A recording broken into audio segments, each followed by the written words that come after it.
Assalamualaikum warahmatullahi wabarakatuh. Hari ini kita akan mempelajari tentang perkembangbiakan tumbuhan secara generatif. Untuk lebih jelasnya, marilah kita simak penjelasan berikut ini. Perkembangbiakan secara generatif itu adalah perkembangbiakan yang melibatkan dua induk jantan dan induk betina yang dilakukan melalui proses penyerbukan. Baiklah anak-anak, di sini terdapat bagian-bagian bunga yang harus kita ketahui sebelum membahas penyerbukan.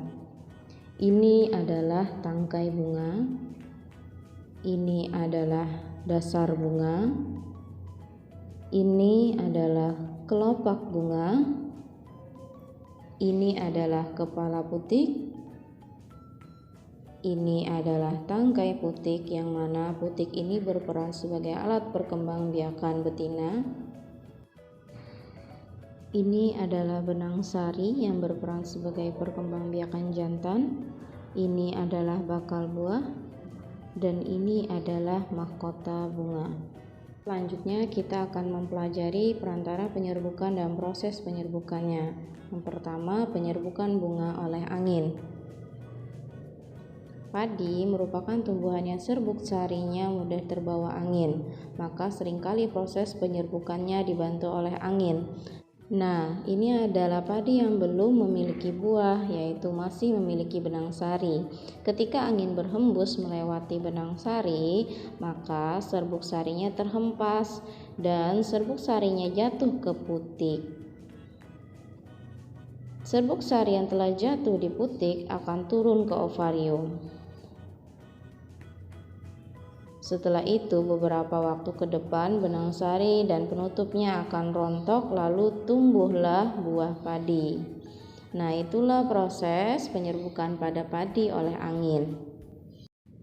Proses penyerbukan dengan bantuan angin ini juga disebutkan dalam Al-Quran surah Al-Hijr ayat 22 yang berbunyi A'udzu billahi minasyaitonir rajim. وَأَرْسَلْنَا الرِّيَاحَ لَوَاقِحَ فَأَنزَلْنَا مِنَ السَّمَاءِ مَاءً فَأَسْقَيْنَاكُمُوهُ وَمَا أَنْتُمْ لَهُ بِحَازِنِينَ.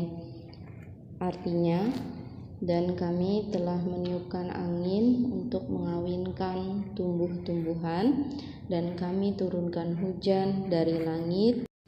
Lalu kami beri minum kamu dengan air itu, dan sekali-kali bukanlah kamu yang menyimpannya. Itu adalah salah satu ayat Al-Quran yang juga membahas tentang penyerbukan tumbuhan yang dibantu oleh angin. Penyerbukan bunga oleh hewan. Yang pertama ada lebah, burung, dan ada kelelawar. Anak-anak, yang pertama kita akan melihat penyerbukan dengan bantuan lebah. Bunga sepatu itu adalah salah satu bunga yang sering kali dikunjungi lebah. Lebah akan datang menghisap nektar bunga sementara kakinya menginjak serbuk yang ada pada benang sari.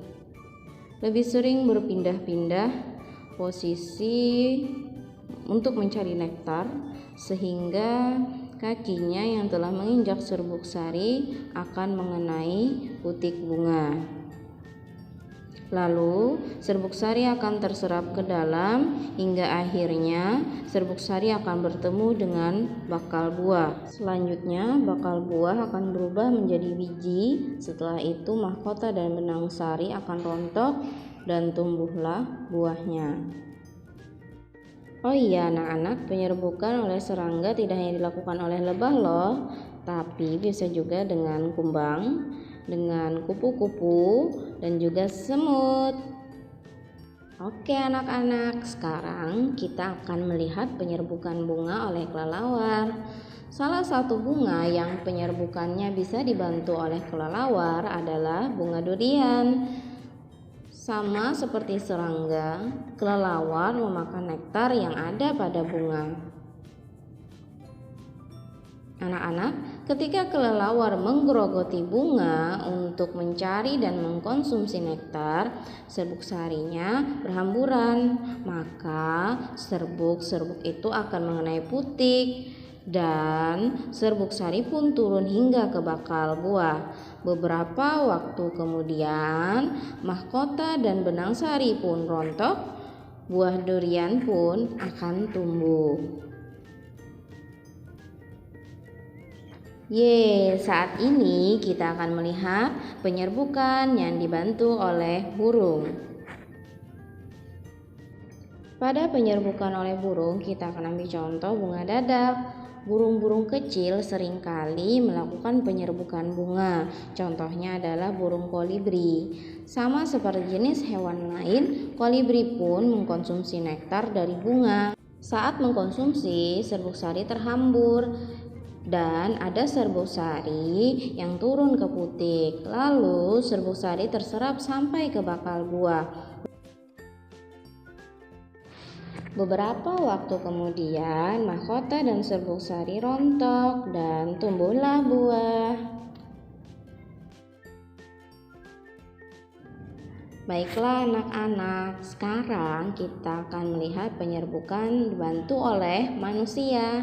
Nah, di sini kita lihat penyerbukan dengan bantuan manusia pada bunga vanili. Kita membutuhkan kayu yang lancip untuk merobek. Pertama, kita harus mencari benang sari, lalu merobek mahkota hingga melihat benang sari secara utuh. Lalu, ambil serbuk sari dan tempelkan ke putik. Setelah serbuk sari tadi ditempelkan ke putik, selanjutnya dan serbuk sari akan turun, maka serbuk sari pun akan bertemu dengan bakal buah. Beberapa waktu kemudian, mahkota dan benang sari rontok dan tumbuhlah buahnya. Sekarang kita masuki penyerbukan yang dibantu oleh air. Penyerbukan bunga oleh air bisa disebabkan oleh hujan dan juga cipratan air. Untuk penyerbukan oleh air ini kita ambil contoh pada bunga teratai. Ketika air atau hujan yang mengenai benang sari dan jatuh ke putik, maka terjadilah proses penyerbukan. Dan serbuk sari masuk ke putik bertemu dengan bakal buah. Beberapa setelahnya, mahkota dan benang sari rontok dan buah teratai muncul. Jenis-jenis penyerbukan. Yang pertama yaitu penyerbukan sendiri atau autogami. Yang kedua, penyerbukan tetangga atau bisa disebut geitonogami. Yang ketiga, penyerbukan silang atau alogami. Dan yang keempat adalah penyerbukan bastar untuk menghasilkan bunga yang unggul. Nah, mudah kan anak-anak mempelajari perkembangbiakan tumbuhan secara generatif atau tadi bisa disebut dengan proses penyerbukan. Nah, tadi ada proses penyerbukan yang dibantu oleh manusia. Contohnya tadi tanaman vanili. Masih ada lagi loh tanaman yang dibantu oleh manusia, yaitu tanaman salak. Mungkin itu saja yang Ibu sampaikan dulu kali ini. Pesan Ibu, jaga kesehatan, tetap semangat belajarnya, walaupun di rumah ataupun di sekolah, tetap selalu semangat, tetap patuhi protokol kesehatan. Ibu akhiri, salah hilap Ibu mohon maaf. Wabillahi taufik wal hidayah. Assalamualaikum warahmatullahi wabarakatuh.